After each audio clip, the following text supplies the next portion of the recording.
And now the last speaker in this underwater application session or block is Sebastian Lopez-Marcano, that is a PhD candidate of the Australian River System and Data from the Griffith University from Australia.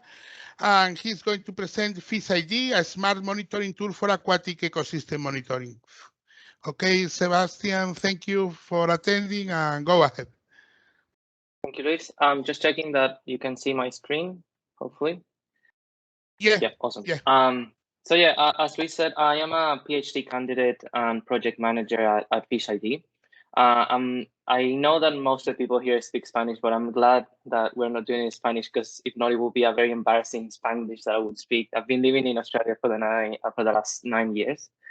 But yeah, so today I'm going to present you FishID, which is a smart aquatic monitoring that we have been developing with a partnership of different universities and institutes in Australia. And I also have some cool footage of fish that, if you like fish, then you will like this.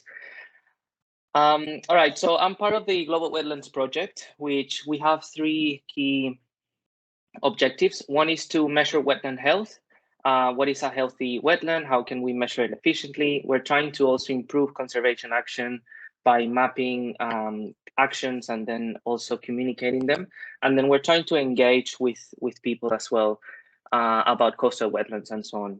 And part of the new tech that we're trying to develop in the Global Wetlands Project is to improve the way that we monitor fisheries.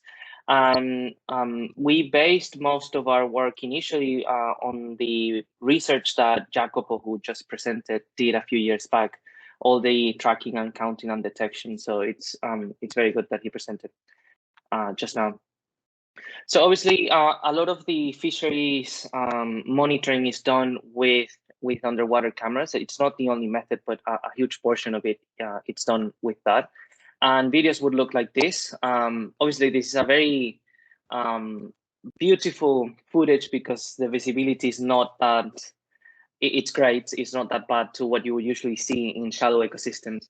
But one of the things here is that, you have different species. They are occluding with each other as well. So it's for a human, it's difficult to quantify. But obviously, the way that this processing works is that you have the underwater videos, then humans will analyze it, and then you have the data. Obviously, there's a huge time frame from when you actually collect it to when you process it. So the way that FishID works is that it just cuts down that processing by analyzing the footage that comes in from monitoring programs. So we go from underwater videos to actionable data very quickly. So FishID, as I said, is a smart aquatic monitoring tool, and we have 3 key objectives. One is that we have an integrated end-to-end automation service. We are also providing online training and providing advice to researchers that want to utilize this platform. And the idea is to build a community and integrate it with other platforms as well. So workshops like this are quite helpful for that objective. Some of the applications that we have done with FishID specifically, and this has some similarities to the work that we'll see today and we just saw as well. We have used FishID to detect target species.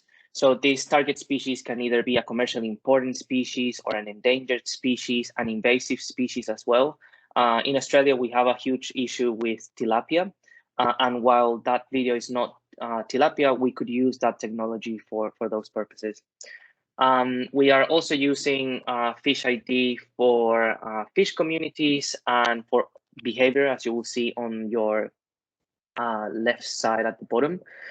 We can quantify the grazing behavior of fish as well, and that can give you an idea of the grazing behavior and so on that fish are doing. And then we have been using FishID to track fish and obtain a behavioral state or behavioral moments of fish for different species and for in different visibilities and scenarios as well. If you want to check the papers that we have published on these applications, you can just follow up those DOIs. If not, just send me an email and I will give you the PDF as well. So yeah, I want to really focus my talk and to finish with as well on the challenges that we have had with FishID, and hopefully we can discuss this in the discussion. So one of the issues that we have is occlusion. So I think that most of the people that would work with underwater videos will see videos like this at some point, especially if they are baited videos, where you have a huge school of fish just swimming around the bait. So even for a human, it will be very difficult to quantify how many individuals are there if you're doing an abundance count. So we tackled this challenge by developing different filters, assigning a different confidence threshold in the deep learning of FishID, and also using statistical equations. Mainly because the issue that we had is that as the number of individuals in the frame increases, the predicted value of the deep learning increases as well. So it overestimates or underestimates the abundance. And for fisheries assessment, those over or underestimation of abundance, it's a critical problem. So as I said, what we did is that we use SICAPTOR, which is a spatial temporal filter. I think it's very, very common in video processing to use this. We also use an adaptive confidence threshold that will change depending on the number of individuals that are on frame. And alongside with that, we use a statistical equation that corrects the abundance that occurs in the predicted abundance that occurs in the video frame. So this paper is going to be published soon. And if you want to check when that is out, just follow me on the Twitter account. Another component that has a lot of similarity to what Jacopo said is sizing. So we know that fish abundance is not enough for fisheries assessment. And one of the things that we really want for biodiversity counts, as Jacopo said, is fish biomass. That's a key component that we're trying to tackle. And we know that we can obtain fish biomass by understanding how many fish are in the video, the abundance, but we can also obtain it by doing that relationship between weight and length. So if we tackle that length issue and we know how much abundance there is, we could use the formulas that we have, that ecologists and fishery scientists have developed to then transform the length to a weight estimate. So what you would see in that graph is one of the methods that we're developing. So basically, at the bottom, you see the error percentage and then the count on the y-axis. And the method that we're trying to develop has a plus minus 10% error on fish sizing estimates. And we're currently developing this. So if you want to collaborate or learn more about the sizing work and explore it or maybe use it, then just, as I said, just send me a message through Twitter or so on. The next challenge is transferable models. So one of the things that we usually see is that a practitioner, someone that is developing AI, will develop a model for one species in one habitat. But we all know that for monitoring, that same species can occur in 3, 4, many different habitats in many different locations. The traditional way to approach this would be that the person will develop individual models for every specific location. So model 1 for corals, model 2 for mangroves, or model 3 for seagrass. But as many of you probably know, by combining the models, we obtain better performance. And then that allows us to create the big models that we need for environmental and fisheries monitoring. If you want to access that paper, just scan that QR code there, where we tested this idea of that combining the models, we obtain better performance.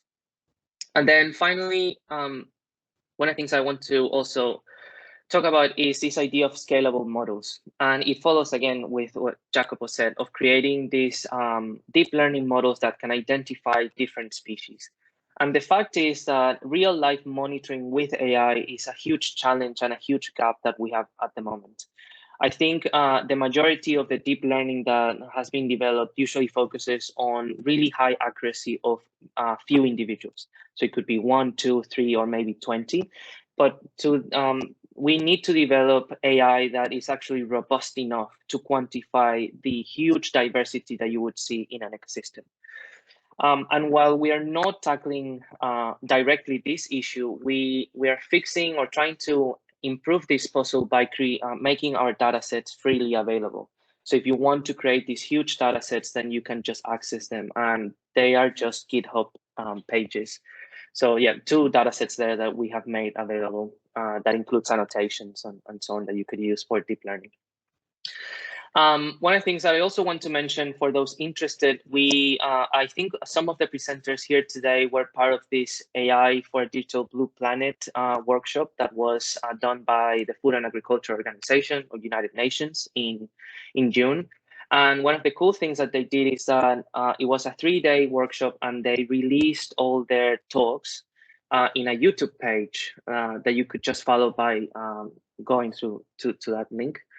And you will see what they call the state-of-the-art on AI for Digital Blue Planet, with a specific focus on fisheries. So this has a lot of synergies to what we're doing today and what FAO did. So yeah, that's about it. If you want to access FishID or just contact us, just send us an email at fishidglow@outlook. I also have put my Twitter account there. So hopefully, with all the challenges I presented and all the talks that we have seen so far, we can have some fruitful discussions about it. Thank you.